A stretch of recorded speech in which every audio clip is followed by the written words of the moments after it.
Guys, இந்த ஆறு இருக்கிறானே இவன் ஒரு கமெண்ட்டு போட்டான். வணக்கம்டா கன்வே பிளேஸ் அப்படின்னு போட்டிருக்கானா. அதை நான் 1/2 மணி நேரம் கழிச்சு பார்த்தேன். இங்கே வரேங்க. Sure sure sure sure sure எவ்வளோ ஷோர் போட்டேன்.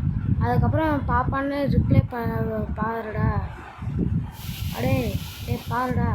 அதுக்கப்புறம் ஏதாவது வளரணுன்ட்டு இந்த நியூமரால்ட்ட மைக்ரோஸ்கோப்பி சில்கவல்கன்னு கோனி சிஸ்டம் போட்டேன். அதுக்கப்புறம் சில வளரெல்லாம் போட்டு வச்சுருப்பேன்.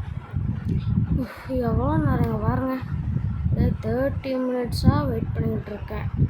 பார்த்து தொலைடா. பார்த்தீங்களா எவ்வளோ நேரம்.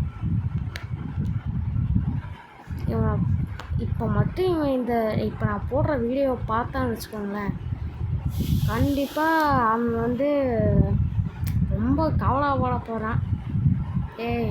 இப்போயே சொல்லிடுறேன், அடுத்த வாட்டி இப்போ நான் ஒரு கன் ஆர்டர் போட்டிருக்கேன், ஒரு பிஸ்டலு. அடுத்த வாட்டி வரும்போது சொல்லக்கூடாது, வயிற்றுலேயே சுட வேண்டாம், வயிற்றுலேயே சுட வேண்டாம். இவனுக்காக இப்போ நான் சாப்பிடாம வெயிட் பண்ணிட்டுருக்கேன். ஏன்னா ப்ளே பண்ணால் சாப்பிட முடியாதுன்னு. அவ்வளோ இந்த வீடியோ இவன் மட்டும் என் கையில் கிடச்சான், வெட்டி கொண்டு வேண்டாம்ண்ணா.